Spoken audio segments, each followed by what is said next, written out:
గత 2-3 రోజులుగా Telugu media, Telugu social మీడియాలో ఒక్కటే అల్లు అర్జున్ ని టార్గెట్ చేయడం మొదలుపెట్టింది. ఆల్రెడీ పవన్ కళ్యాణ్ స్మగ్లర్లు హీరోలేంటి అని అన్నాడు కదా, మరి బన్నీ మీద ఫుల్ నెగటివ్.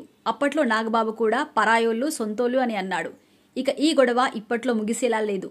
తాజాగా బన్నీ నా ఫ్రెండ్స్ కోసం నేను ఏమైనా చేస్తా, నా మనసుకు నచ్చితే ఎంత దూరమైనా వెళ్తా అంటూ నాగబాబు పవన్ కళ్యాణ్ కు ఒకటే ఇచ్చి పడేశాడు. ఇదే టాపిక్ ఇప్పుడు సోషల్ మీడియాలో వైరల్ అవుతోంది. ఇక సుకుమార్ను హత్తుకున్నాడు అంటే విభేదాలు లేవు అని ఒకడంటాడు.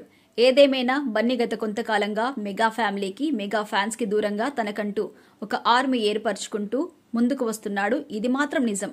ఇక ఏది ఏమైనా చిరంజీవి, అల్లు అరవింద్ కుటుంబాల మధ్య గతంలో ఉన్నంత బలమైన బంధం లేదు అంటున్నారు. బన్నీ మాత్రమే కాదు, అల్లు అరవింద్ కు కూడా చిరంజీవి మెగా కాంపౌండ్ కి దూరంగా వెళ్తున్న వాతావరణం కనిపిస్తుంది. ఇప్పుడు నాగబాబు, పవన్ కళ్యాణ్, చిరంజీవి మెగా ఫ్యామిలీ అంతా ఒక్కటవుతున్నారు. ఇక మెగా అల్లు కుటుంబాల మధ్య ఇప్పటికే ఉన్న గ్యాప్ ని బన్నీ మరింతగా పెంచుతున్నారా అన్న సందేహం కూడా ఉంది. ఇది ఇలా ఉంటే మరో కుటుంబంలోనూ ఇలాంటి కథే వినిపిస్తుంది. బాలకృష్ణ ఇండస్ట్రీకి వచ్చి 50 ఏళ్లు అవుతుంది. ఈ సందర్భంగా పెద్ద ఈవెంట్ కూడా టాలీవుడ్ చేస్తుంది. సెప్టెంబర్ 1వ తేదీన దానికి జూనియర్ ఎన్టీఆర్ ని పిలుస్తారా, పిలవరా అన్న చర్చలు కూడా మొదటి నుంచి జూనియర్ నందమూరి కుటుంబానికి దూరంగా ఉంటున్నాడా, లేదా నందమూరి కుటుంబమే జూనియర్ ని దూరంగా పెడుతుందా అన్నది తేలటం లేదు. కానీ ఎన్టీఆర్ మాత్రం చంద్రబాబు క్యాంపుకి 10 అడుగుల దూరంలోనే ఉంటున్నాడు.